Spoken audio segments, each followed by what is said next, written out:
ஓம் தத்புருஷாய வித்மஹே மகாதேவாய தீமஹி தன்னோ ருத்ர பிரசோதயாத். நிகழும் மங்களகரமான குரோதி ஆண்டு சித்திரை மாதம் 18ஆம் நாள் புதன்கிழமை அன்று சித்தயோகம் கூடிய நன்னாளில் இந்த மகத்தான மே மாதம் பிறக்கின்றது. இம்மாத கிரகநிலை என எடுத்துக்கொண்டால் மேசத்தில் சூரியனும் சுக்கிரனும் இணைவில் உள்ளனர். ரிஷபத்தில் குரு பகவானும், கன்னி ராசியில் கேது பகவானும், சந்திர பகவான் மாத தொடக்கத்தில் மகர ராசியிலும், கும்பராசியில் சனி பகவானும், மீன ராசியில் ராகு பகவான், செவ்வாய் பகவான், புதன் பகவான் சஞ்சாரம் செய்கின்றனர்.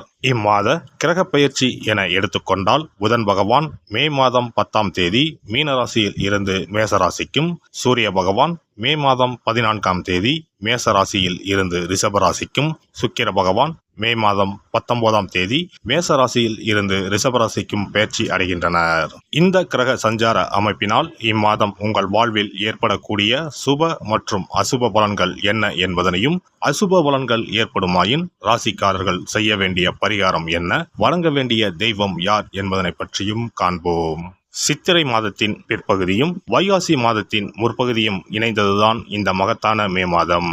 உழைப்பின் அடையாளமாக விளங்கும் இம்மாதத்தின் முதல் தேதியிலேயே குரு பகவான் பெயர்ச்சி அமைவது மிக சிறப்பான அம்சமாகும். பிறக்கப் போகும் இம்மாதத்தில் உங்கள் வாழ்வில் வளமும் நலமும் செல்வ செழிப்பும் பெற்று வாழ்வில் உயரிய நிலையை அடைய எல்லாம் வல்ல எம்பெருமானை வேண்டி விரும்பி கேட்டுக்கொள்கிறேன். எதையும் சரி சமமாக எடுத்துக்கொள்ளும் துலா ராசி அன்பர்களே, எதிர்பாராத சில திருப்பங்களால் மாற்றமான வாய்ப்புகள் கிடைக்கும். திட்டமிட்ட சில பணிகளை அலைந்து முடிப்பதற்கான சூழல்கள் உருவாகும். குடும்ப உறுப்பினர்களிடத்தில் அனுசரித்து செல்லவும். கிடைக்கும் வாய்ப்புகள் சிறியதாக இருந்தாலும் அதை பயன்படுத்திக் கொள்வது முன்னேற்றத்திற்கு வழிவகுக்கும். வழக்கு விஷயங்களில் சில புரிதல்கள் ஏற்படும். வருமான வாய்ப்புகளை மேம்படுத்திக் கொள்வீர்கள். பேச்சுகளுக்கு மதிப்புகள் ஏற்படும். சொத்து விஷயங்களை அனுசரித்து செல்வதன் மூலம் வில்லங்கங்கள் மறையும். அரசு சார்ந்த காரியங்களில் சிறு சிறு விரயங்கள் ஏற்படும். அனுபவ அறிவால் சில நெருக்கடியான பிரச்சனைகளை வெற்றி கொள்வீர்கள். இழுபறியாக இருந்த வழக்குகளிலும் சாதகமான தீர்ப்பு கிடைக்கும். உறவினர்கள் மத்தியில் உங்கள் செல்வாக்கு உயரும். முகத்தில் பொலிவு கூடும். வரவுகளால் பொருளாதார நிலை சீரடையும். பேச்சாற்றல் மூலம் நண்பர்களின் வட்டம் விரிவடையும். குத்தகை செயல்களில் நபர்களின் தன்மைகளை அறிந்து செயல்படவும். புதிய வழிகளில் வருமானத்தை பெருக்க முயற்சி செய்வீர்கள். இம்மாதம் வியாபாரிகளை பொறுத்தவரை கொடுக்கல் வாங்கலில் இருந்த தாமதங்கள் விலகும். வாடிக்கையாளர்களின் ஒத்துழைப்புகள் புதிய நம்பிக்கையை ஏற்படுத்தும். நுட்பமான சில விஷயங்களை புரிந்து கொள்வீர்கள்.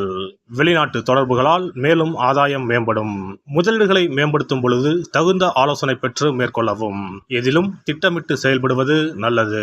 பணிபுரிவோருக்கு உத்தியோக பணிகளில் திறமைகளை ஏற்படுத்திக் கொள்வதற்கான வாய்ப்புகள் அமையும். எதிர்பாலின மக்கள் விஷயத்தில் தலையிடாமல் இருப்பது நல்லது. வெளியூர் வேலை வாய்ப்புகளை சிந்தித்து முடிவெடுப்பது தேவையற்ற விரயங்களை தவிர்க்கும். அலுவல் பணிகளில் எதையும் சமாளிக்கும் பக்குவம் உருவாகும். கலைத்துறையில் இருப்பவர்களுக்கு உழைப்புகள் மேம்படும். அணுகுமுறைகளில் சில மாற்றம் ஏற்படும். புதிய பொறுப்புகள் அதிகரிக்கும். ஒப்பந்த விஷயங்களில் பொறுமை காக்கவும். தடையாக இருந்தவர்கள் விலகிச் செல்வார்கள். எதையும் தைரியமாக சமாளிப்பீர்கள். அரசியல் துறையில் இருப்பவர்களுக்கு இம்மாதம் செல்வாக்கு மேம்படும். புதிய முயற்சிகளில் சில நுணுக்கங்களை தெரிந்து கொள்வீர்கள். கட்சி தலைமையிடத்தில் அனுசரித்து நடந்து கொள்வது நல்லது. விலகி சென்ற தொண்டர்கள் மீண்டும் வருவார்கள். மற்றவர்களின் தனிப்பட்ட விஷயங்களில் தலையிட வேண்டாம். எதிராக செயல்பட்டவர்களை வெற்றி கொள்வீர்கள். பெண்களை பொறுத்தவரை இம்மாதம் மனதளவில் இருந்து வந்த கவலைகள் படிப்படியாக குறையும். மற்றவர்களுக்கு வாக்குறுதி கொடுப்பதை தவிர்ப்பது நல்லது. நீண்ட காலமாக தடைப்பட்டு வந்த பணிகளை செய்து முடிப்பீர்கள். குடும்பத்தில் சுபகாரியங்கள் நடத்தி வைப்பதற்கான வாய்ப்புகள் ஏற்படும். குழந்தைகளின் செயல்பாடுகளில் சற்று கவனம் வேண்டும். முயற்சிகளில் இருந்த மறைமுக தடைகளை அறிந்து செயல்படுவது நல்லது. மாணவர்களுக்கு கல்வியில் படிப்படியாக முன்னேற்றங்கள் ஏற்படும். புதிய விஷயங்களை திட்டமிட்டு கற்றுக்கொள்வது நல்லது. நண்பர்களின் உதவிகள் கிடைக்கும். ஆசிரியர்களின் வழிகாட்டுதல் மனத்தெளிவை ஏற்படுத்தும். உடல் ஆரோக்கிய பிரச்சனைகள் குறையும். நண்பர்கள் வழியில் மகிழ்ச்சியான சூழல்கள் ஏற்படும். மேல்நிலை கல்வியில் அனுகூலமான வாய்ப்புகள் உருவாகும். வியாழக்கிழமை தோறும் பிரம்மதேவரை வழிபாடு செய்து வர முயற்சிகளில் இருந்து வந்த தடைகள் விலகும். இம்மாத துவக்கத்திலேயே குரு பெயர்ச்சி இருப்பதனால் உங்களுக்கு அருகில் உள்ள குரு பரிகார ஸ்தலங்களுக்கு சென்று குரு பகவானை வணங்கி வரலாம். குரு பகவான் திட்டை வசிஷ்டேஸ்வரர் ஆலயத்தில் சுவாமிக்கும் அம்பாளுக்கும் இடையில் ராஜகுருவாக எழுந்தருளி அருள்பாலித்து வருகிறார். இவருக்கு இந்த தலத்தில் ஆண்டுதோறும் குரு பெயர்ச்சி விழாவும் அதனையொட்டி லட்சார்ச்சனையும் குரு பரிகார ஹோமங்களும் சிறப்பாக நடைபெற்று வருகின்றன. இங்குள்ள குரு பகவானை வேண்டினால் கல்வி செல்வம், பொருட்செல்வம், குழந்தை செல்வம் உள்பட அனைத்து செல்வங்களும் எளிதில் கிட்டும். சிறப்பு பதிவு. இனி அக்ஷய திருதியை 2024 எப்போது, இந்த நாளில் எப்படி வழிபட்டால் தங்கம் சேர்ந்து கொண்டே இருக்கும் என்பதனை பற்றி காண்போம். அக்ஷய திருதியானது ஒவ்வொரு ஆண்டும் சித்திரை மாத வளர்பிறையில் வரும் திருதியை திதியில் கொண்டாடப்படுகிறது. 2024 ஆண்டில் மே மாதம் 10ஆம் தேதி வெள்ளிக்கிழமை வருகிறது. அன்று காலை 6:33 துவங்கி மே 11ஆம் தேதி காலை 4:56 வரை திருதியை திதி உள்ளது. மகாலட்சுமிக்கு மங்களகரமான வெள்ளிக்கிழமையில் இந்த ஆண்டு அட்சய திருதியை வருவதால் இது கூடுதல் சிறப்புடையதாகவும் அதிக முக்கியத்துவம் வாய்ந்த நாளாகவும் கருதப்படுகிறது. இந்த ஆண்டு அக்ஷய திருதியை அன்று அபுஜ முகூர்த்தம் இணைந்து வருகிறது. அன்றைய தினம் நாள் முழுவதும் அபுஜ முகூர்த்தம் உள்ளது. அபுஜ முகூர்த்தத்தில் எந்த காரியத்தை துவங்கினாலும் அது வெற்றி அடையும் என்பது நம்பிக்கை. அதனால்தான் இந்த நாளில் தங்கம் வாங்குவது மிகவும் மங்களகரமானதாக சொல்லப்படுகிறது. தங்கம் வாங்க முடியாதவர்கள் அந்த நாளில் மங்களகரமான பொருட்களை வீட்டிற்கு வாங்கினாலும் உயர்வான பலன் ஏற்படும் என்பது நம்பிக்கை. புராணங்களின்படி திருமாலின் அவதாரங்களில் ஒன்றான பரசுராமர் அவதாரம் செய்தது அட்சய திருதியை தினத்தில்தான் என்று சொல்லப்பட்டு வருகிறது. அதனால்தான் இந்த நாளில் பெருமாளை வழிபடுவது உயர்ந்த பலனை தரும் என சொல்லப்படுகிறது. அக்ஷய திருதியை அன்று அதிகாலையில் எழுந்து குளித்துவிட்டு சுத்தமான ஆடைகளை உடுத்த வேண்டும். பிறகு கோவிலுக்கு சென்றோ அல்லது வீட்டின் பூஜை அறையிலோ விளக்கேற்றி வழிபட வேண்டும். பிறகு மகாலட்சுமி தாயாரையும் பெருமாளையும் வழிபட வேண்டும். அவர்களுக்குரிய மந்திரங்களை சொல்லி பூஜை செய்ய வேண்டும். அன்றைய தினம் மகாலட்சுமிக்கு நைவேத்தியமாக பால் பாயாசம் செய்து படைப்பது மிகவும் விசேஷமானதாகும். அவ்வாறு செய்ய முடியாதவர்கள் எளிமையாக பால் மட்டும் காய்ச்சி வைத்தும் வழிபடலாம். அக்ஷய திருதியை என்பது வசந்த கால விழாவாக கொண்டாடப்படுவதாகும்.